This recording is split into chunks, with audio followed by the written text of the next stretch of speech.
Hello everyone, popcorn ব্লগারের আরও একটি নতুন ভিডিওতে আপনাদের সকলকে স্বাগতম।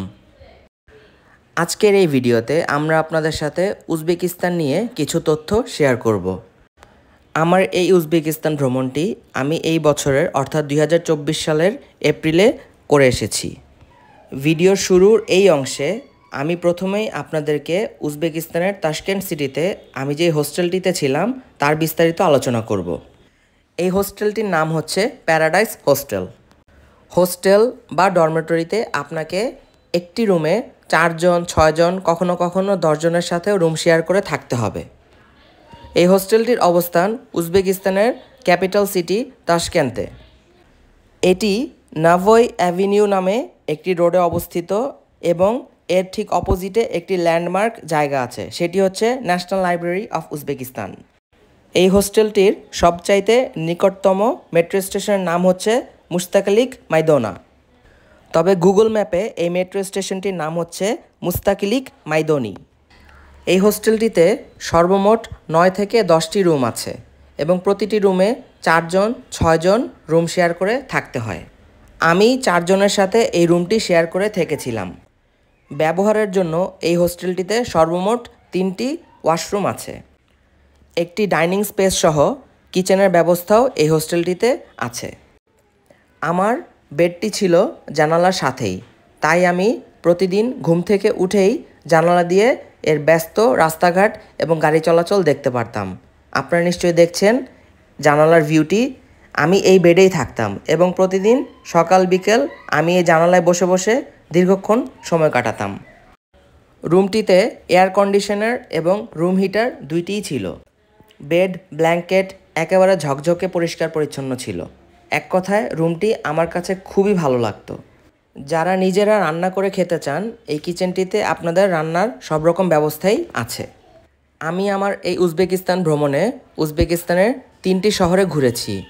একটি হচ্ছে এই তাশকেন্ট, অপরটি হচ্ছে ইমাম বুখারের জন্মস্থান বুখারা এবং Samarkand. Uzbekistan, Tajikistan, Kazakhstan, Russia এই পার্শ্ববর্তী যতগুলো দেশ আছে সবগুলো দেশের ওয়াশরুমের একটি কমন অসুবিধা আছে আমাদের বাংলাদেশিদের জন্য। সেটি হচ্ছে এই ওয়াশরুমগুলোতে আপনার প্রয়োজনীয় কাজ সারার পরে পানি ব্যবহার করার কোনো ব্যবস্থা নেই। আরও স্পষ্ট করে বলে দিচ্ছি, আপনাদেরকে শুধুমাত্র টয়লেট পেপার দিয়ে কাজ সারতে হবে। এই হোস্টেলটির লোকেশন, এর পরিবেশ, এর স্টাফ সব কিছু মিলে যদি আমাকে রেটিং করতে হয় আমি 10-এ 9 দিব। তবে এখানকার লোকজনদের মধ্যে একটি কমন অসুবিধা আছে, তা হচ্ছে ওনারা ইংলিশ খুব ভালো একটা বোঝেন না। এই দেশগুলিতে ভ্রমণ করতে চাইলে আপনাদেরকেও আমার মতো গুগল ট্রান্সলেটর ব্যবহার করতে হবে। এটি হচ্ছে এই হোস্টেলটির ডাইনিং রুম, যেখানে বসে আপনি খাওয়া দাওয়া করতে পারবেন, এবং এই জায়গাটি হচ্ছে এদের লন্ড্রি রুম। আপনি ওনাদের কাছ থেকে পেমেন্টের মাধ্যমে আপনার জামা কাপড় ওয়াশ করতে পারবেন। এই ডাইনিংয়ে বসে টিভি দেখারও ব্যবস্থা ছিল। সেন্ট্রাল এশিয়ার এই উজবেকিস্তান, তাজিকিস্তান এই দেশগুলোর মানুষজন খুবই হেল্পফুল, খুবই ফ্রেন্ডলি। আপনারা ওনাদের সাথে যখন মিশবেন, কথা বলবেন, ওনারা খুবই আন্তরিকতার সাথে আপনার সাথে কথা বলার চেষ্টা করবে। এই যে এটি হচ্ছে কিচেন। আমি আমার ভ্রমণ অভিজ্ঞতায় উজবেকিস্তান, তাজিকিস্তান দেশগুলোতে কিভাবে আপনি একটি দেশ থেকে অন্য আরেকটি দেশে বাই রোডে যেতে পারবেন সেই অভিজ্ঞতারও বিভিন্ন ভিডিও আপনাদের সাথে শেয়ার করব। এই ভিডিও দেখে আপনাদের যদি কোনো প্রশ্ন থাকে তাহলে অবশ্যই কমেন্ট করে আমাদেরকে জানাবেন। আমি বা আমরা সর্বাত্মক আপনাকে কমেন্টের উত্তর দেওয়ার চেষ্টা করব। আপনারা হোস্টেলটি ঘুরে ঘুরে দেখতে থাকুন, আমি কিছুক্ষণ পরে আবার আপনাদের কাছে ফিরে আসছি। উজবেকদের জাতীয় খাবার হচ্ছে বিরিয়ানি। আমাদের কাছে এটি বিরিয়ানি হলেও উজবেকদের কাছে এর নাম আলাদা। এটি উজবেকদের কাছে ওশ বলে পরিচিত। এখন আমি চলে এসেছি উজবেকদের জাতীয় খাবার ওশ খাওয়ার জন্য। এই ওশকে ইংরেজিতে পিলাফ বলা হয়। আমাদের বাংলাদেশি এবং ইন্ডিয়ানদের কাছে এটি বিরিয়ানি বলে পরিচিত। তবে তাজিকিস্তান এবং রাশিয়াতে এটি প্লাফ নামে পরিচিত। আমি এই ওশ খাওয়ার জন্য উজবেকিস্তানের তাশকেন্তের সবচাইতে বিখ্যাত রেস্টুরেন্ট বেশ কজনে চলে এসেছি। এই বেশ কজন রেস্টুরেন্টে প্রতিদিন প্রায় 5000 মানুষ খেতে আসেন। যদি কোনো উজবেককে আপনি প্রশ্ন করেন যে তুমি লাস্ট ওশ কবে খেয়েছো, তাহলে সে উত্তর দিবে গতকাল বা আজকেই। এই রেস্টুরেন্টের টেবিলে আপনারা প্রায়শই একটি জগ ভর্তি লাল কোমল পানীয় দেখতে পারবেন। এটি ওদের নিজস্ব কোমল পানীয়, একে ওরা মর্স বলে থাকে। এই মর্স এক ধরনের কোমল পানীয় যাতে বাবল গামের ফ্লেভার পাওয়া যায়। এই বেশ কজন লেখা জায়গাটি ছবি তোলার একটি খুবই বিখ্যাত জায়গা। রেস্টুরেন্টটি বিশাল জায়গা জুড়ে অবস্থিত। আপনারা গুগল ম্যাপে বেশ কজন লিখলেই এই পিলাফ সেন্টারটির লোকেশন দেখতে পারবেন। এই টাওয়ারটি হচ্ছে ওদের টিভি টাওয়ার, খুবই আইকনিক জায়গা। এখানে ছবি তোলার জন্য আমাকে বেশ অনেকক্ষণ অপেক্ষা করতে হয়েছিল। এখন আমরা চলে যাচ্ছি ওদের কিচেন এরিয়াতে, যেখানে ওশ রান্নার প্রিপারেশন চলছিল। উজবেকিস্তানের ভাষা উজবেক টার্কিক ভাষা পরিবার থেকে এসেছে। এই জন্যই উজবেকদের ভাষায় প্রচুর পরিমাণে টার্কিশ এবং ফার্সি শব্দের ব্যবহার দেখা যায়। ভিডিওর একটু পরে আপনারা দেখবেন বিশাল পাত্রে ওশ রান্না হচ্ছে। আপনাদের জানার জন্য একটি তথ্য দিচ্ছি, সেটি হচ্ছে উজবেকরা হচ্ছে বিশ্বের সবচাইতে বেশি মাংস খাওয়া জাতি। এই ওশ রান্নাতে সাধারণত দুই ধরনের মাংস ব্যবহার হয়, গরু এবং ছাগল। এই ওশ রান্নাতে খুবই সিম্পল কিছু ইনগ্রেডিয়েন্ট ব্যবহার করা হয়, যেমন গরুর মাংস, বাসমতি চাল, দুই ধরনের গাজর, লাল এবং হলুদ, জিরা, সামান্য পরিমাণে হলুদের গুঁড়া, ছোলা, কিশমিশ, তেল এবং লবণ। ব্যক্তিগতভাবে এই প্লাফ বা ওশ খেতে আমার ভালো লাগতো। অনেকেই অভিযোগ করেন যে এই উজবেকরা এক ধরনের রুটি খায়, ওদের প্রতিবেলার খাবারের সাথে ওরা রুটি খেয়ে থাকে। চায়ের সাথে ওরা শক্ত রুটিগুলো খেতে দেখেছি আমি ওদেরকে। আমি নিজেও এই রুটির ফ্যান হয়ে গিয়েছিলাম। যেমন আমি এই ওশের সাথে ওশ, রুটি এবং চা খেয়েছি। আপনি যদি খেতে চান তাহলে আলাদা করে আপনি আরও দুটি ইনগ্রেডিয়েন্ট যোগ করতে পারেন। সেটি হচ্ছে এই ওশের সাথে ঘোড়ার মাংসের সসেজ এবং কোয়েল পাখির ডিম। আপনি বললে ওরা আপনাকে আলাদা করে ওশের প্লেটের উপরে এগুলো সাজিয়ে দিবে। যদিও আমার রুচিতে হয়নি বলে আমি ঘোড়ার মাংসের সসেজ ট্রাই করিনি। আপাতত আপনারা ওদের ওশের প্লেট সাজানোটি দেখতে থাকুন এবং ওদের কুকিং প্রসেস দেখতে থাকুন। কিছুক্ষণ পরে আমি আবার টেবিলে খাবার সহ ফেরত আসছি।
এই যে আমার খাবার, আমি নিয়েছিলাম ওশ, সাথে হচ্ছে রুটি এবং চা।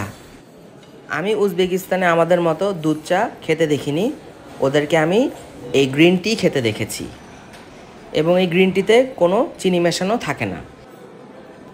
খাবারটি দেখতে সাধারণ মনে হলেও ব্যক্তিগতভাবে আমার এর টেস্ট খুবই ভালো লাগতো। এর টেস্টের কথা যদি বলতে হয় তাহলে এটি এক ধরনের মিষ্টি মিষ্টি পোলাও। এতে প্রচুর পরিমাণে কিশমিশ এবং গাজর ব্যবহারের কারণে টেস্টটা মিষ্টি হয়। এই বেশ কজন রেস্টুরেন্টটির ইন্টেরিয়রও দেখার মতো ছিল। আপনার রেস্টুরেন্টটি একটু ঘুরে ঘুরে দেখুন, যতটুকু পেরেছি আমি ভিডিও করে আপনাদেরকে দেখানোর চেষ্টা করছি। ভিডিওর পরবর্তী অংশে আমরা দুটো দর্শনীয় স্থানে দেখতে যাব। ততক্ষণের জন্য আমি বিদায় নিচ্ছি।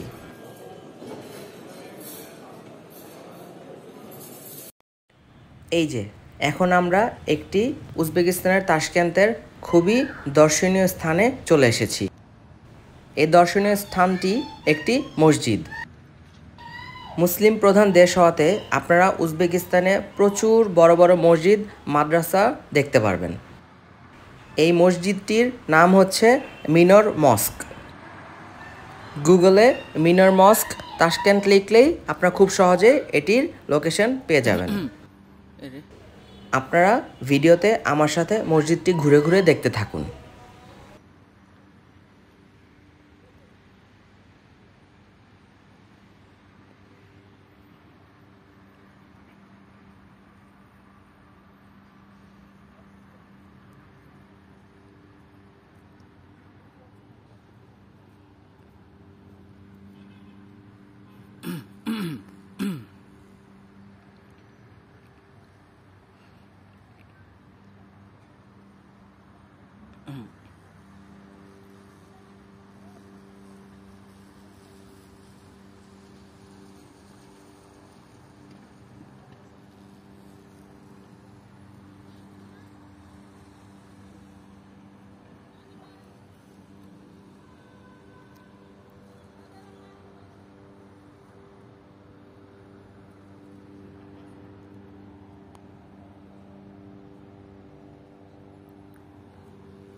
আমার কাছে এই মসজিদের সবচাইতে আকর্ষণীয় অংশটি মনে হয়েছে এর উপরের গম্বুজটি, এবং আপনারা খেয়াল করে দেখতে পারেন কত বিশাল একটি গম্বুজ, অথচ কোনো পিলারের সাপোর্ট ছাড়াই দাঁড়িয়ে আছে। দেখুন গম্বুজটির বিশালত্ব।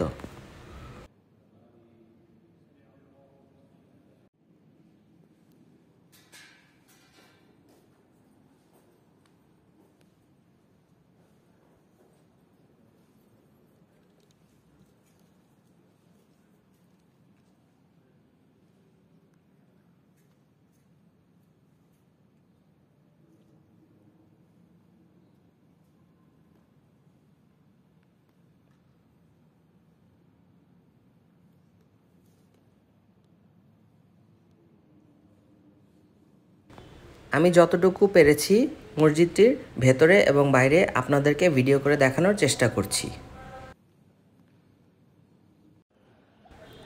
এই যে এখন আমরা নতুন আরেকটি দর্শনীয় স্থানে চলে এসেছি। উজবেকিস্তানের অনেক ছবিতেই আপনারা এই মসজিদটির ছবি দেখেছেন। এই মসজিদটির নাম হজরতি ইমামি কমপ্লেক্স। এই মসজিদের একটি অন্যতম বিশেষ বৈশিষ্ট্য আছে, তা হচ্ছে এই মসজিদের একটি অংশে ইসলামের খলিফা হজরত উসমানের সময়কার হাতে লেখা কোরআন সংরক্ষিত আছে। এই বিল্ডিংয়ে যে অংশে কোরআনটি রাখা আছে সে অংশে ভিডিও করা নিষেধ, তাই আমি আপনাদেরকে বিস্তারিত ভিডিওতে দেখাতে পারছি না। তবে আপনারা হজরতি ইমামি কমপ্লেক্স মসজিদ ঘুরতে গেলে অবশ্যই কোরআনটি দেখে আসবেন। এই হজরতি ইমামি কমপ্লেক্স ঘুরতে যাওয়ার সময় আপনারা অবশ্যই এর পার্শ্ববর্তী আরেকটি জায়গা আছে তা দেখতে ভুলবেন না। সেটি হচ্ছে ইসলামিক সিভিলাইজেশন সেন্টার, যার ছবি এখন আপনারা দেখতে পাচ্ছেন। উজবেকিস্তান ভ্রমণের আরও অনেক মজার এবং গুরুত্বপূর্ণ তথ্য আপনাদের সাথে শেয়ার করব। তবে আজকে এই পর্যন্তই। আপনারা সবাই ভালো থাকবেন। পরবর্তী ভিডিও দেখার আমন্ত্রণ রইল। সবাইকে ধন্যবাদ।